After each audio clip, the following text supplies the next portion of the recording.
cerita, ya. Ya, cerita untuk nanti bisa dan tanamkan kepada anak kita bangga bisa berbahasa pasar, bahasa daerah. Itu yang harus ditanamkan. Ya. Kalau untuk kontribusi dari kantor bahasa, tentu kita ini bukan hanya hari ini, akan berlanjut sampai tahun 2024 dan ya, ini saya baru pulang dari Jakarta kemarin, tidak boleh diganti bahasa sasaran. Jadi masih tahun 2024 masih bahasa sasaran. Tambah banyak nanti mudah-mudahan juga ada buku bermutu untuk Indonesia Maju untuk mendukung revitalisasi bahasa daerah. Mungkin itu nanti biasanya di tahun lalu bisa mencetak sampai 15 juta eksemplar. Mudah-mudahan juga ya. Ya kemarin kan ini ke daerah 3T Pak. Mungkin kemarin ada usulan bukan hanya daerah 3T yang paling jauh, tapi juga yang istilahnya yang biasa ya kemarin sudah diajukan. Dan mungkin untuk kamus bahasa pasar ya di kami itu tadi mungkin dari kami bisa filenya masih ada di kami. Kalau bisa kamus bahasa pasar itu dibagikan ke sekolah-sekolah. Jadi kamu enak belajar bahasa. Filenya di kami masih ada. Kami menunggu surat permohonan untuk bertitakannya. Kami memang selalu mencatat, tapi memang tidak banyak karena memang terbatas. Tidak tahu sekolah. Di sini ada, di perpus ada. Karena kami punya, termasuk ini barusan saya serahkan ya Ibu, buku saku percakapan bahasa pasar sehari-hari. Ya, sudah ada, nanti mudah-mudahan Ibu kalau kesini lagi sudah bisa bercakap sederhana. Kalau bisa dibagikan ke sekolah Ibu, jadi kami akan mengajarkan ke siswa. Kalau kita mengajak siswa ke sini mungkin resikonya yang kami akan berikan. Bidang PK, bidang kurikulum, pengembangan kurikulum itu sedang menyusun perbu untuk nantinya melakukan muatan lokal. Jadi ada bidang lain lagi di kantor itu sedang menggodok. Jadi kami yang melaksanakan Bu, nanti pengembangan kurikulumnya, kurikulum ada di bidang PK yang baru Pak Alwi, beliau kemarin juga mengajarkan akan melibatkan lembaga pasar maupun bidang kebudayaan untuk nanti menyusun blog. Mungkin bertahap tidak langsung ke bahasa pasar karena tadi sudah sampaikan ada 10 etnik besar ya kan yang perlu kita sepakati mana yang akan kita sepakati untuk penggunaan bahasa daerah pasar. Ada 10 demikian dapat dan tadi sudah disampaikan ada sedikit perbedaan bahasa yang tentu artinya akan berbeda dari daerah lain dengan Meradang dan pasar Adam, pasar Migi, pasar Kelake, ya kan, Laburan itu akan berbeda. Nah mungkin yang kita akan kenakan ulangnya adalah seni tradisi dulu. Makanya karena ronggeng sudah kita daftarkan sebagai warisan budaya tak benda. Jadi wajib kita untuk kita kenakan ke anak-anak sekolah. Nah kan sudah kita pernah ibu udah pernah kesini dan udah pernah menari ronggeng kan? Iya. Kita kenakan lagi karena ronggeng menjadi kebanggaan Kabupaten Pasar sebagai warisan budaya tak benda. Selain gerakan seniman masuk sekolah sudah ada sebagian tahu, mungkin sudah sekolahan ada 25 sasaran sekolah dan ada 25 seniman yang nanti akan terlibat memberikan pembelajaran tentang seni tari, seni lukis, seni musik tradisional maupun nilai budaya dan sudah mendaftar beberapa seniman sudah alhamdulillah dan nanti akan kita koreksi mana sekolahan yang dan sekolahnya sudah kita tetapkan dan nanti kita akan surati sekolah penerima manfaat GSMS untuk tahun 2022 kemarin sudah juga Bu. Jadi ini beberapa tahun dan alhamdulillah hanya Kabupaten Pasar penerima manfaat GSMS dan dari Kalimantan Timur. Oke, mungkin itu saja informasi. Nanti soal Bu pelan-pelan masalah literasi itu nanti bidang PK yang akan membuat. Jadi bukan kami lagi karena kami nanti berbagi pekerjaan. gitu ya. Kami khusus di objek pemajuan kebudayaan, penyiapan modul literasi dan apa ada di bidang mereka. Mungkin seperti itu ya Ibu ya. Mudah-mudahan. Oke, terima kasih. Ini ada tim saya, Mas Boy. Saya perkenalkan dulu, ini tim saya namanya Mas Boy yang sering sekali di pasar. Jadi untuk ibu-ibu, bapak yang sekolah-sekolahnya apalagi yang jauh-jauh, tolong dicatat ya nomor handphone supaya kalau ada permasalahan atau apa gitu ya. Jadi silaturahmi kita tidak berakhir di hari ini. Terutamanya untuk beasiswa, mungkin ada yang udah mendengar, takutnya nih kalau yang sekarang pencairan tahap 1 ini ada yang belum diajukan, kita masih ada tahap 2 di bulan September. Jangan sampai ketinggalan ya, ibu-ibu bapak semuanya. Mengenai beasiswa, apakah anak kuliah itu dapat juga beasiswa? Ada Bu, untuk anak kuliah apalagi anak pasir, karena saya bilang tidak mungkin kita membangun kota yang cerdas kalau anak-anak pasirnya tidak cerdas. Jadi jangan sampai ada di daerah ibu atau di sekolah ibu, apalagi yang SMA, SMK kelas 12 sekarang lulus Bu. Ya, jadi jika ada anak-anak bukan dari prestasinya, tapi lebih dilihat kemampuan ekonominya. Jadi jangan sampai dia tidak mendaftar. Padahal di sini kan juga sudah ada ya UMKT, udah ada Widya Praja, atau mau ke Balikpapan ke Samarinda silahkan. Jadi nanti tolong didaftarkan. Nanti kita kasih linknya ya Ibu ya.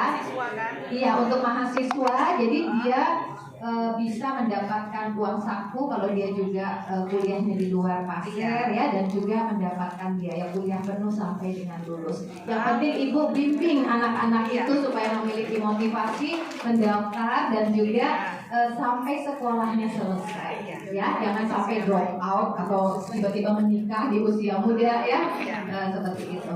Boleh tanya lagi Bu? Iya. Kalau beasiswa untuk SD itu terbatas apa untuk satu sekolah? Itu untuk semua sekolah baik negeri maupun swasta, dari SD, SMP, SMA, SMK. Tapi kalau untuk yang kuliah, Untuk maksudnya itu untuk siswanya. iya. Untuk SD itu apa satu sekolah itu boleh diusulkan? Sebetulnya Bu, kalau memang sekolah itu kan Ibu punya data pokok, ya kan? Sekarang kan memang zaman COVID, bisa jadi orang yang tadinya berhasil usahanya tiba-tiba bangkrut. Ya, jadi boleh saja Ibu usulkan tambahan-tambahan nama dari anak-anak yang belum mendapatkan, karena dari reguler Pak Yusuf biasanya hanya sedikit. Iya, betul. Ya kan, misalnya satu sekolah yang butuh 100, Ibu cuma dikasih 10 Iya, gitu betul, kan. betul, iya. Jadi begitu. Tapi kalau bisa jangan satu sekolah semuanya, karena mungkin ada anak PNS, ada anak yang tidak perlu juga, tidak usah Bu gitu. Jadi biar adil supaya bisa diberikan kepada yang lain yang membutuhkan. Gak apa-apa, mungkin ada dari 100 ada 50 atau 60 itu gak apa-apa, boleh ya. Makasih ya. Iya Pak, gimana Ibu mau kasih saya ini juga mantun.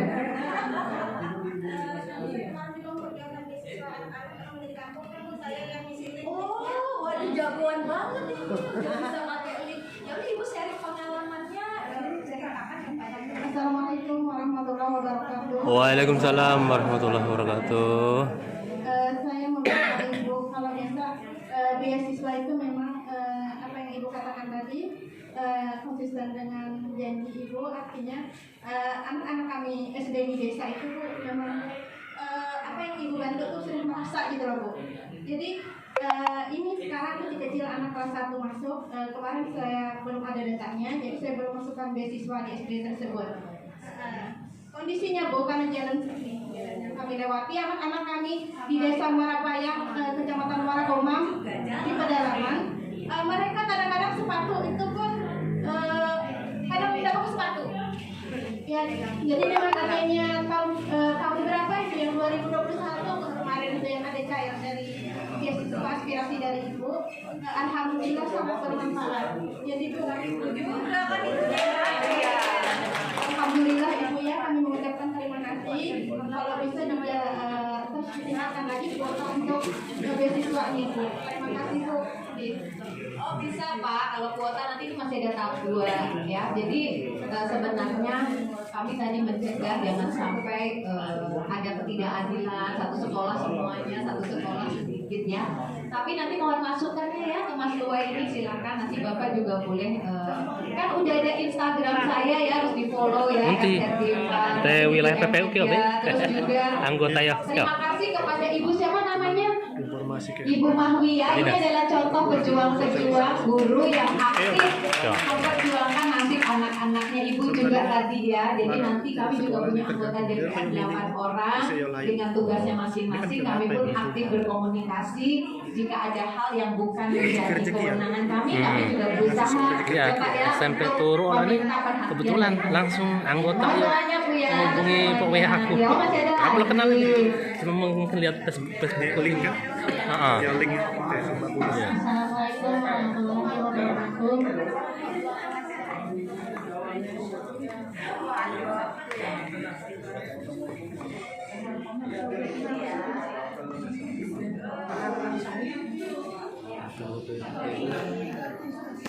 Assalamualaikum warahmatullahi wabarakatuh. Waalaikumsalam warahmatullahi wabarakatuh.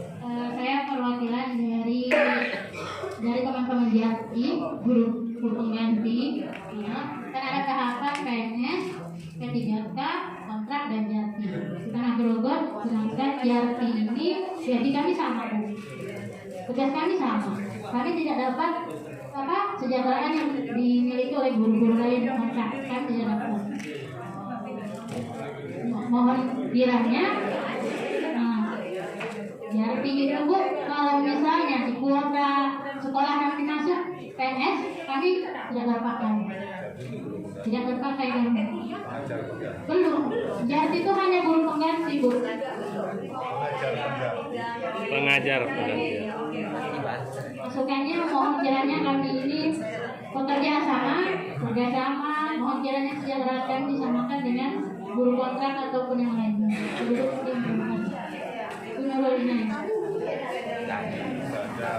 Teman-teman Pak Yusuf ini ada Ibu Nurul. Jadi teman-teman yang kemarin mungkin nanti bisa lihat ya rapat kami dengan Menteri Pendidikan Kebudayaan kemarin. Kebetulan saya juga memimpin itu tentang guru-guru P3K sih sebenarnya. Tapi inti kata gitu ya, karena banyak beberapa persoalan ya, misalnya soal formasi, soal nanti juga mungkin bagaimana beberapa hal yang menjadi sumbatan itu sekarang sedang kami atasi. Salah satunya adalah soal pendataan. Nah jadi ini kan ada JATI, ada apa. Sebenarnya kan ini Pak, guru-guru ini dibutuhkan tenaganya, diperlukan, dia bekerja, tapi tidak terakui gitu. Jadi posisinya tidak jelas, statusnya tidak jelas, apakah itu kesejahteraannya. Nah, jadi itu dengan data itu makanya di sekolah tolong pendataan itu juga jelas. Sebetulnya di tiap sekolah di Kabupaten Pasir ini kebutuhan guru itu berapa. Nah nanti jadi oleh kami ini akan di take over oleh pusat Pak. Khusus soal guru ini karena banyak sebenarnya kekurangan guru. Kalau ada guru pensiun nanti JATI yang kerja, ada guru sakit JATI yang kerja gitu kan. Ya jadi harusnya ya diperjelas saja bahwa kita memang butuhnya sekian guru. Nah berarti guru-guru yang statusnya tidak jelas ini nanti harus diperjelas. Nah, sekarang dengan P3K kan seharusnya juga bisa Ibu mengikuti dan kita masih buka posisi untuk tahun ini karena belum terpenuhi semua dari kuota yang ada gitu, karena masalah formasi misalnya guru bahasa tidak diajukan oleh kabupaten padahal perlu. Nah oleh sebab itu nanti tidak pakai kabupaten lagi, jadi kami nanti di pusat yang ambil alih lah daripada di kabupaten susah katanya karena khawatir ada tambahan APBD untuk membayar tunjangan guru. Nah nanti dananya dari APBN. Oke. Ya. Sip. Ya. Tapi dilihat saja di YouTube ya, kemarin ditelaah gitu ya. Dan APBD terbatas, jadi tapi memang sebenarnya sudah ada DAU Pak. Jadi ada DAU yang namanya diirma. Jadi kalau dana itu tidak dipakai oleh Pemda, uangnya tetap akan kembali. Jadi uang itu memang hanya untuk membayar guru honorer gitu. Kalau tidak ya kembali ke pusat nanti. Nah ini yang perlu dikomunikasikan dengan pemerintah daerah. Itu tugas teman-teman dari kementerian. Ya Bu ya. Mungkin ini terakhir ya.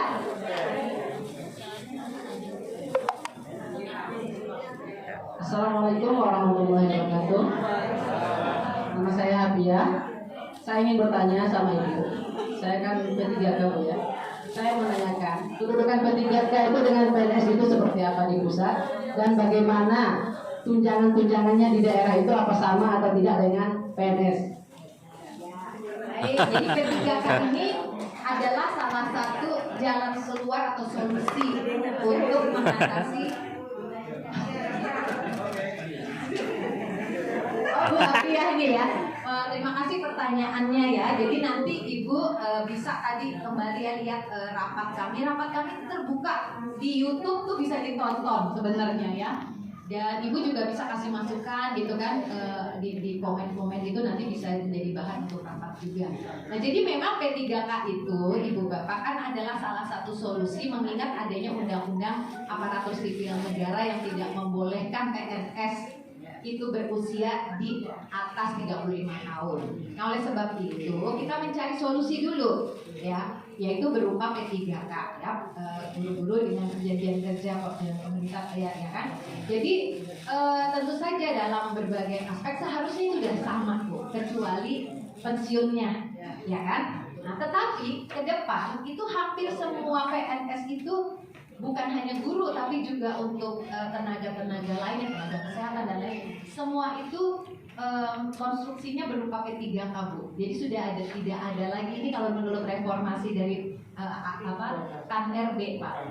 Jadi semuanya itu nanti lebih ke P3K. Tapi kalau kondisi keuangan kita negara tentunya mengalami perbaikan, karena kalau dengan mengangkat ibu saja 600.000 P3K itu triliunan, puluhan triliun Bu setiap bulannya. Kita tuh uangnya banyak juga Ibu kalau dijumlah.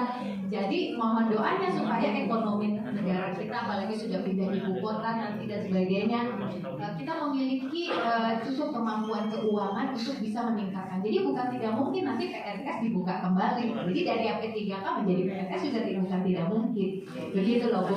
Jadi kita syukuri dulu yang ada ya. Tetapi nanti ke masalah-masalah karena masih ada guru yang sudah lolos juga passing grade masih belum terangkat dan sebagainya ya. Itu ya. Nanti itu tahun ini Bu, semua insya Allah akan dibereskan. Tahun ini kita sudah sepakat seperti itu. Nanti tolong kasih tahu saya kalau masih ada nama-nama yang tercecer-cecer, ada berapa orang dan nanti mudah-mudahan bisa kita kawal. Gitu ya. Gini loh Bu, kalau di daerah kita kan begini, ada kemarin kejadiannya kan begini Bu. Jadi kita yang P3K ini pertama kita itu menerima tunjangan dari daerah itu kan sama dengan PNS. Nah setelah itu ada lagi kemarin apa?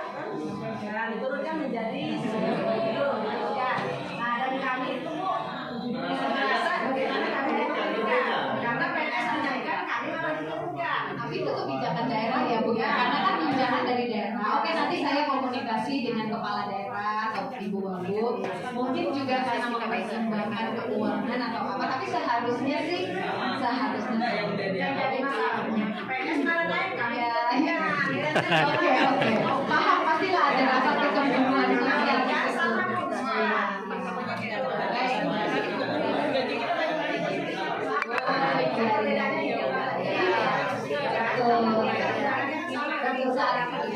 nanti barangkali saya dalami apa pertimbangan yang dibuat sehingga keputusannya seperti itu. Saya akan komunikasi dengan teman-teman DPRD ya untuk mudah-mudahan kita berjuangnya di DPRD. Gitu ya. Jadi itu urusan daerah nanti saya komunikasikan dengan yang berhak. Terima kasih Bu, terima kasih semuanya. Saya mohon pamit ya karena ada Mbak Nipe mana ya Mbak Nipe? Mbak Nipe tadi ada beberapa orang yang bertanya kamu punya sumber khusus nggak? Ada ya, nanti Mbak Nipe sama Mbak Nipe. Oke.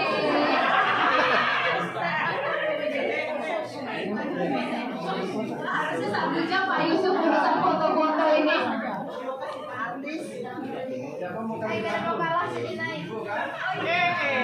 Terima kasih bantu Ibu. Video masuk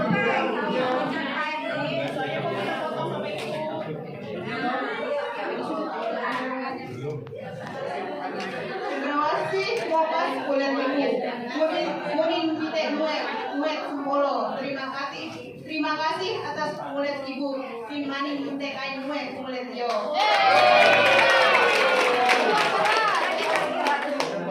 Notas Juyan William Leo. Opek Odi Paket Inter turun atas perhatian yang memutuskan Dio. Terima kasih tinggal Dio kayak Bolehkah saya minta ini?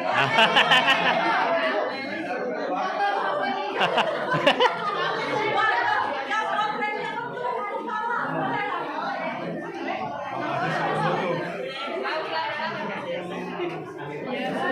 Tapi maaf ya Bu, tulisannya tulisan detak jantung. terima kasih.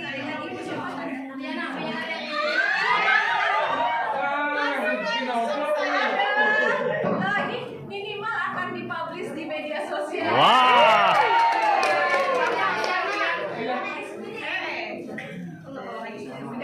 Ada Instagram. Wow.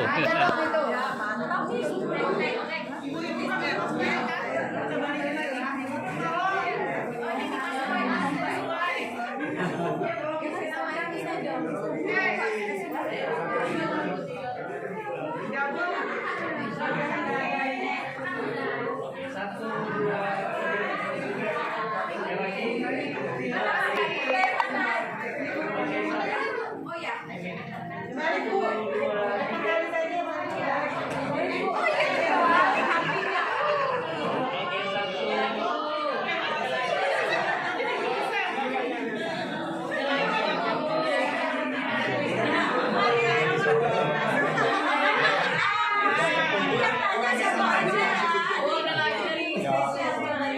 Wow.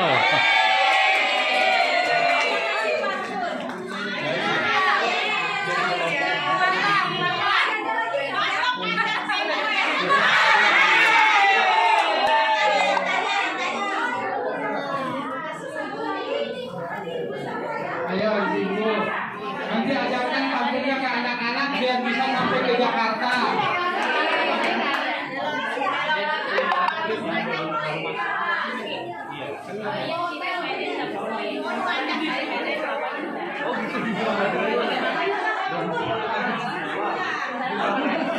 Iya.